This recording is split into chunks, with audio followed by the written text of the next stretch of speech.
It was supposed to be just another segment on The View, until Joy Behar waved a leaked email and accused Denzel Washington of manipulating truth behind closed doors. What no one knew was that Denzel hadn't just seen the full message, he had the entire memo chain. And when he walked into that studio with a leather folder under his arm, he didn't come to defend himself. He came to read every word they didn't want the public to hear. It didn't start with an official statement or a press release or even a leak from someone important. It started with a whisper caught in the background of a production meeting, never meant to be heard. A low-resolution video, 31 seconds long, uploaded by a burner account with no bio. The footage showed Joy Behar in the makeup chair, holding a sheet of paper, laughing with a producer. "Cut the rest," she said casually, waving the page. "The first line's perfect, no one's staying for the nuance." The clip was grainy, audio crackling under fluorescent buzz, but the words were unmistakable. "We know it's incomplete, but it lands."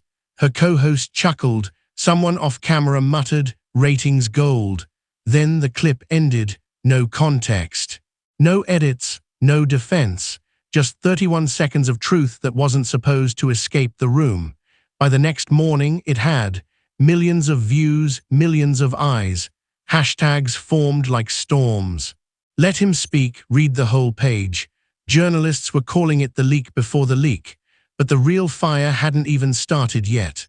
Across town, in a quiet corner office that looked more like a reading room than a war room, Denzel Washington sat alone, watching the video loop again and again. He didn't flinch, he didn't speak. The only movement was the faint reflection of the screen in the silver cross pinned to his lapel. He had already seen the email in question 100 times. Already read the commentaries, the think pieces, the accusations disguised as questions. Manipulating narratives, controlling truth, America's moral compass or closet spin doctor. But this clip, this was different. This wasn't misinterpretation, this was orchestration. The printout lay on his desk.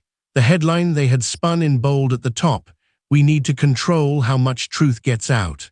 The same sentence Joy had read live, holding it like a confession. But she didn't read the next sentence, or the one after that. She didn't read the part where Denzel quoted someone else, or the paragraph where he pushed for transparency in full. And now, thanks to 31 seconds of backstage candor, the world knew she'd cut it on purpose. Denzel reached for the folder on the edge of his desk, not the media kit, not the statement his PR team had drafted. A worn leather folder, stitched, not zipped, containing everything the headlines had left out, not just the email, the entire email chain, strategy memos, internal notes, time stamps. All of it. He opened the flap slowly, like someone unlocking a drawer he hadn't needed in years. Inside, a document rested at the top, crisp, marked, production memo, pre-segment draft, dated 2 days before the segment aired. One line was highlighted in yellow. "The quote is incomplete but perfect for air. Push it. If he responds, pivot to tone."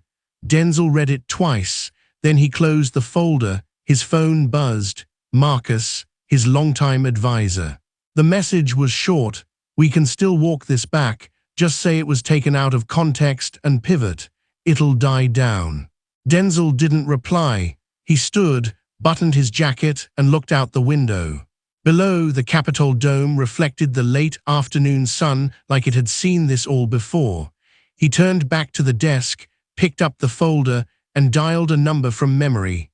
Not his lawyer, not his publicist. The ABC stage manager. "I need a slot," he said calmly. "Live tomorrow."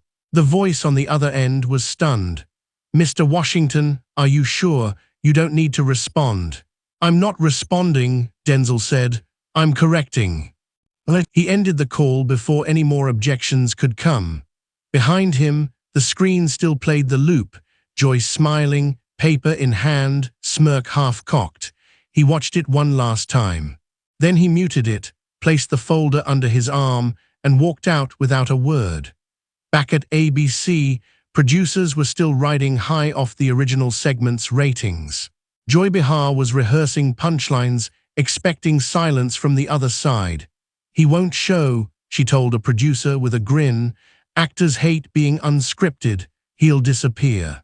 But Denzel hadn't disappeared. He hadn't tweeted. He hadn't leaked a statement. He was early, and he was bringing the rest of the sentence with him. The studio buzzed louder than usual, but not with celebration.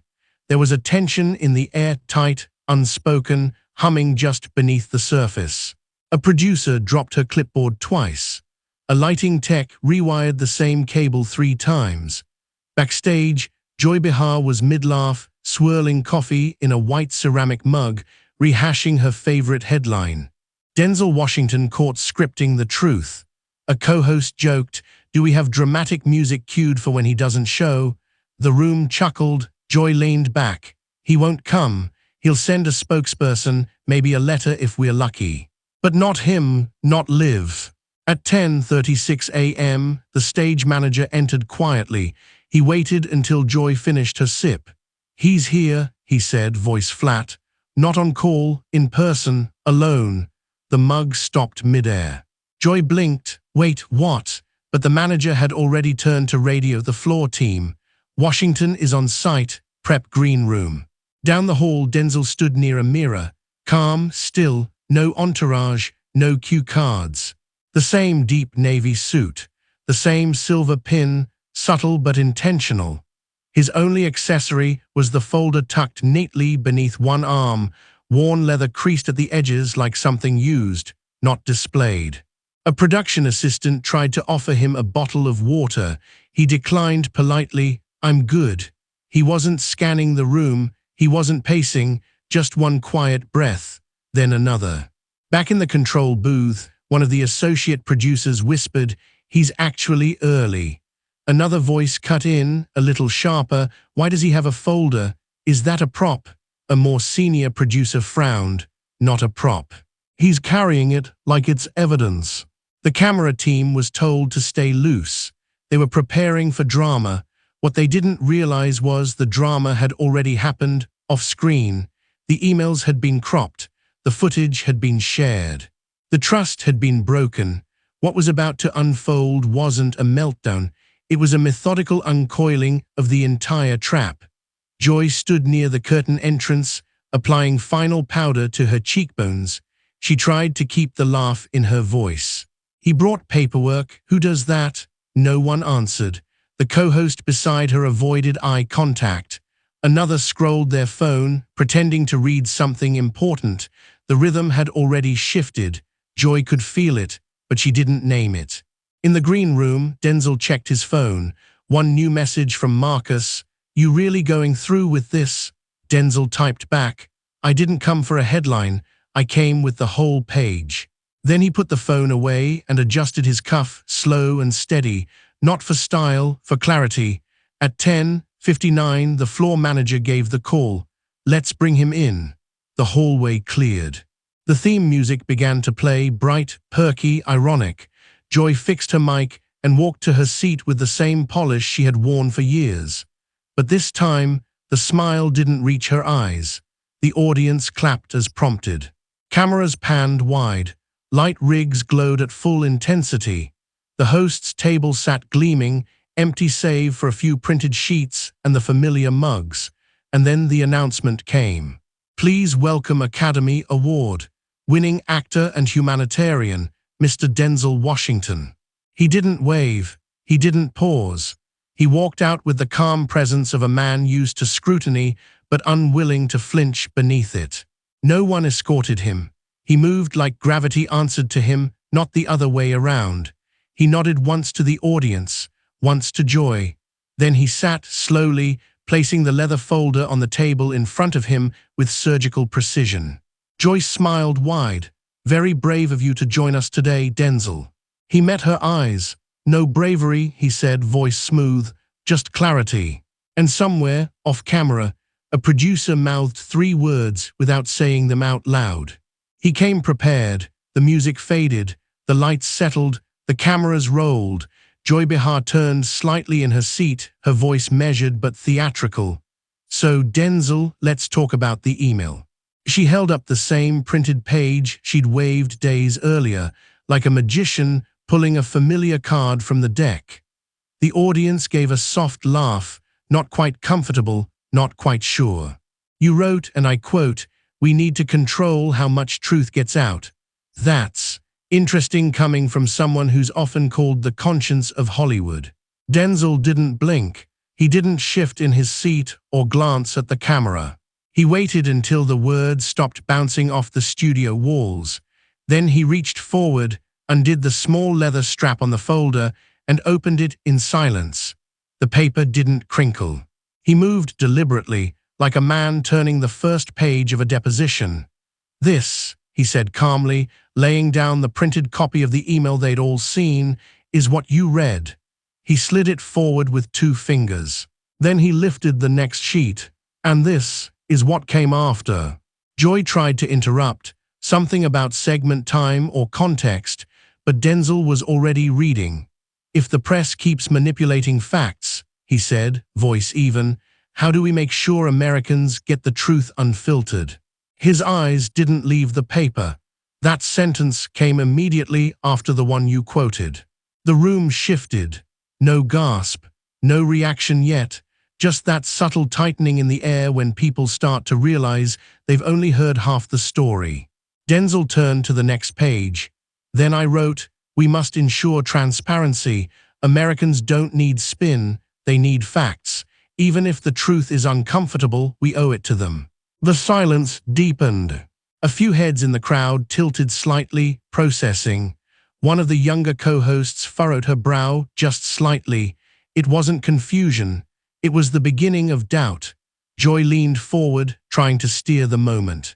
"Well, sure, maybe the rest of the email softens it, but the phrasing at the top was, let's be honest, a little strange." Denzel looked at her, not unkindly. "It wasn't strange," he said. "It was a question," quoting someone else, "in a closed-door discussion about media distortion." He tapped the paper once gently, and it was followed immediately by a full argument for transparency, which I believe is what you left out. The studio didn't feel like television anymore. It felt like a courtroom, and Denzel wasn't the defendant. He was the witness who brought the ledger. Joy chuckled, trying to recapture tone. "Okay, but come on, phrasing matters. You're a public figure. You know how things sound when taken out of context." Denzel nodded slowly. "I do. That's why I brought the context." Another host tried to pivot. "But the segment wasn't about attacking you, Denzel. It was about public accountability, wasn't it?" He tilted his head slightly. "Then, why cut the part where I demand accountability?" The co-host paused. Denzel flipped one more page. "Here's a note I wrote just hours later. No message should go to press without full paragraph citation. Not for my protection, for the public's understanding." Then he placed the page down slowly. "You say I control truth. I say I asked a question about how to protect it. And instead of calling to ask me what I meant, you aired a single sentence and called it motive." There were no cheers, no music swells, but something had broken. Not the audience, the framing, the edit, the idea that public opinion was a controllable thing, packaged in neat soundbites and sold between ad breaks. Denzel leaned back slightly, not smug, not angry, just unshaken. "You didn't reveal a scandal," he said, voice calm as ever. "You edited a paragraph, and then you sold it. No one cut to commercial, no one dared." Joy Behar shifted in her seat, the familiar rhythm slipping. Her smirk lingered, but her eyes didn't. She glanced to the side, searching for the co-host who usually chimed in with a laugh or a lifeline. None came. The room had changed, not loudly, but decisively. Across from her, Denzel Washington wasn't raising his voice. He wasn't performing. He was turning pages, quietly, deliberately, like a teacher walking a class through a lesson they didn't think they needed. He placed another sheet on the table, then another, each one carefully labeled, sourced, and signed, not handwritten quotes or cherry-picked bullet points. Memos, internal drafts, time-stamped communications. And right in the middle of them, a document that didn't come from Denzel's computer at all. "This," he said softly, "is a production memo from your own team." Joy's head tilted slightly. "Excuse me." Denzel didn't respond with sarcasm or scorn. He simply read, letting the words do the damage. Segment framing. Begin with line 1 of Washington email. Do not include follow-up paragraph. It weakens impact. Quote only headline sentence for cold open. Note, it reads like a directive. Don't clarify unless pressed. The studio didn't gasp. It exhaled, slowly, like a collective shift from entertainment to awareness. The memo was stamped 2 days before the segment aired. Joy looked down, pretending to read something. The co-host beside her swallowed hard. One of the producers backstage whispered to a floor assistant, "Is that real?" The assistant didn't answer. His headset was off. He was just watching now. Denzel placed the memo aside gently. "You didn't find something troubling," he said, voice unwavering. "You built something convenient."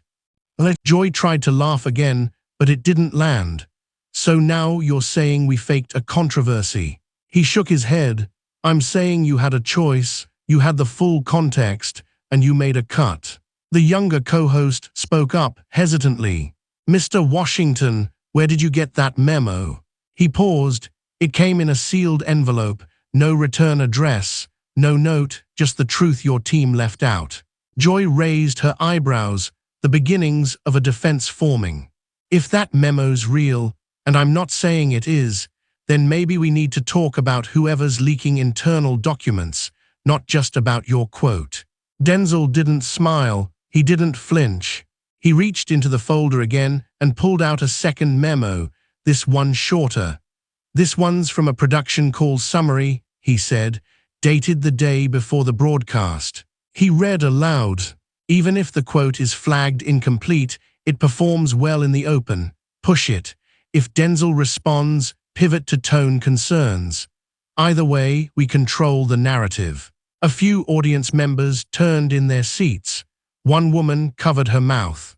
Someone near the back took out a phone and started filming, not for virality, but because they sensed this wasn't television anymore. This was testimony. Denzel looked up. "You weren't unprepared. You were strategic. You didn't stumble into a misleading moment. You planned it. You bet on me not showing up. And then you bet on no one caring enough to ask what came next." Joy sat back, hands folded, silence thick around her. And then Denzel said the line that split the segment in two. "You didn't trap me," he said, eyes steady. "You trapped yourselves on tape." He didn't raise his voice. He didn't need to. The silence didn't just linger, it settled, heavy, still. The audience, the crew, even the co-hosts seemed suspended between disbelief and something harder to name: accountability. Across the table, Joy Behar's smile had finally dropped. Her eyes locked on the folder like it might still close itself and make this go away. It didn't. Denzel Washington reached inside once more, slow and quiet, like a man not digging for ammunition, but retrieving the final nail. "This," he said, laying out a single-page printout with a timestamp and call-in header, "is the production call transcript from the day before the episode aired." Joy glanced toward the control booth. Someone backstage mouthed, "How did he get that?" Denzel didn't wait. He read, "Team agrees. The quote plays stronger in isolation. Full paragraph adds ambiguity. Recommend cold open with sentence 1 only. If Denzel pushes back, lane on tone. Do not admit omission on air, pivot to reputation-based questioning. If he doesn't show, own the narrative. If he does, stall." He placed the page on the table like a judge returning a verdict. Then he looked up, not at Joy, but straight at the audience. "They didn't just edit me, they rehearsed how to dismiss me if I showed up." Joy exhaled sharply, trying to pull composure back onto her face like a slipping mask. "All right, Denzel, you've made your point, but you're still dodging the fact that the wording in that email, whatever the follow-up, is problematic for someone in your position." Denzel tilted his head just slightly, Calm, controlled, no joy. What's problematic is you knew what came after, and you chose to air only what could be weaponized. He tapped the final page once, not loudly, but with finality. You didn't uncover something dangerous, you created something viral. The younger co-host tried again, gentler now. But don't you think people still have the right to question your intent? Denzel nodded. They do, I welcome that. But questioning someone's intent based on a line you refuse to finish. That's not journalism, that's performance. Joy pushed her mug forward, searching for a retort, but the rhythm was gone. Her control had evaporated somewhere between Memo 1 and Memo 2. The audience wasn't cheering. They weren't booing. They were just watching, like people who'd expected a segment and instead found themselves staring at a breach. Denzel sat back slightly, resting one forearm on the edge of the table. You say I manipulate truth, he said, voice steady. But I'm the one sitting here reading everything out loud, without edits, without commentary, without cutting it to make myself look better. He glanced toward the camera just once. You started this with a headline, I came with the footnotes.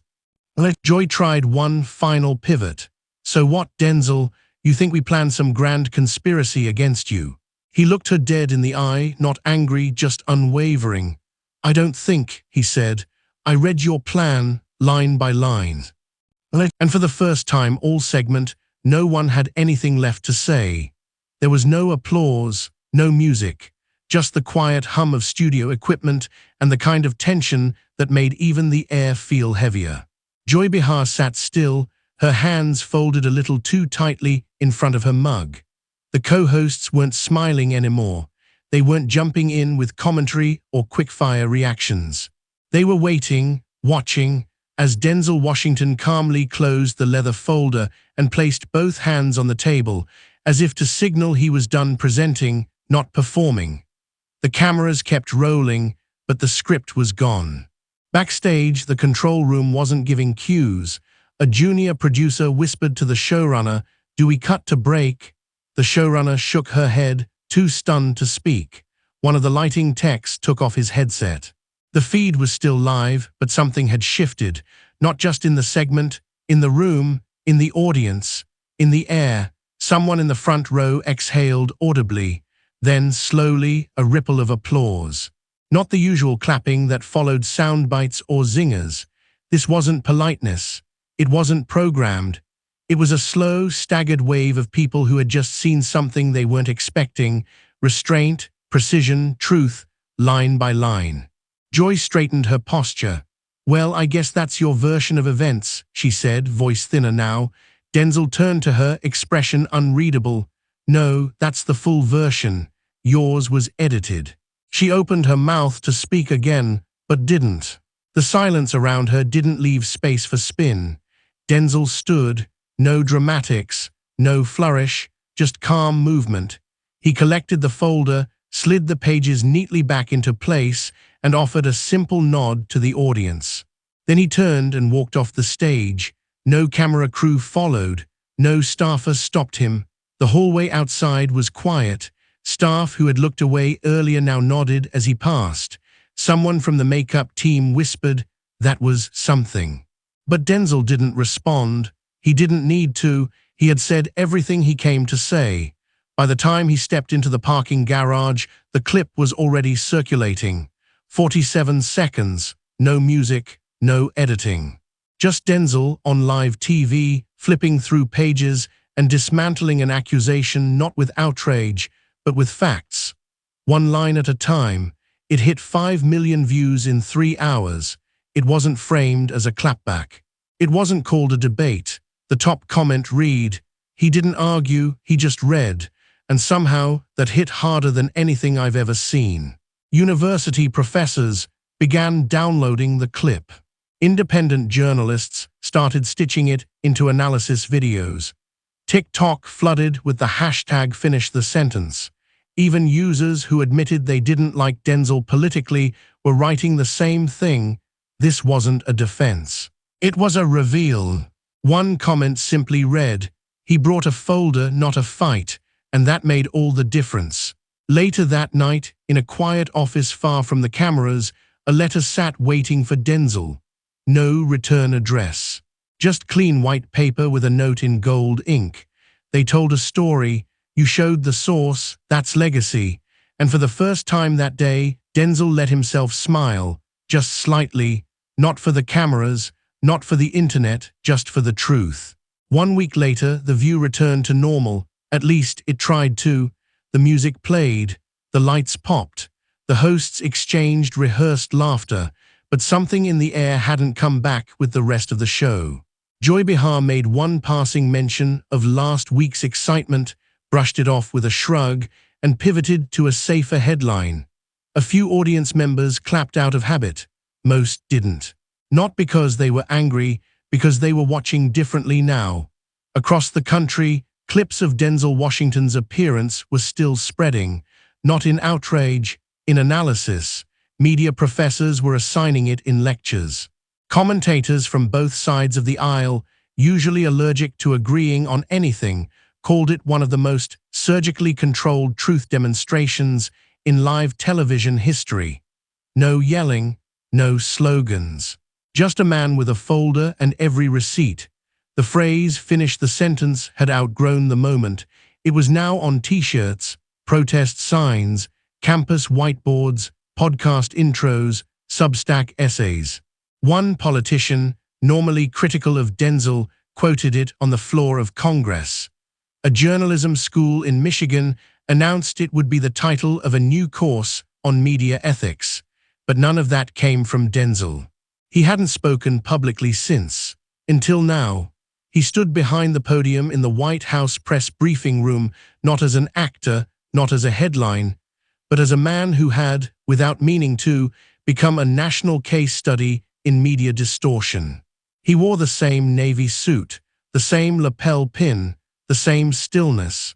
A reporter raised her hand.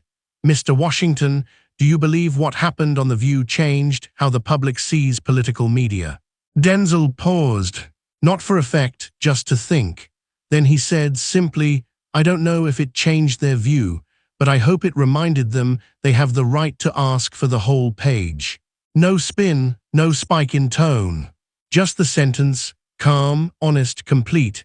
That line was already trending before the press conference ended. Within hours, students across campuses had printed it on signs. "You have the right to ask for the whole page." Underneath it, in smaller letters, "Finish the sentence." Later that night, Denzel returned to his office, the same one where the folder had first been opened. On the wall now, framed side by side, were two things. One was the original headline, "We need to control how much truth gets out." Beneath it, in gold ink, someone had scribbled, "Unless we read the rest." The second frame held something more personal, a handwritten letter from a college freshman in Michigan. It read, "You didn't shout, you didn't spin, you just read. And for the first time, I realized the difference between a clip and the whole story. Thank you." Denzel looked at the words for a moment, then glanced down at the leather folder, now resting closed on the desk. No longer needed. Its job was done, because in an age where truth is often trimmed for clicks and headlines are louder than facts, one man hadn't walked in to win. He walked in to read, and that was enough to change the rules.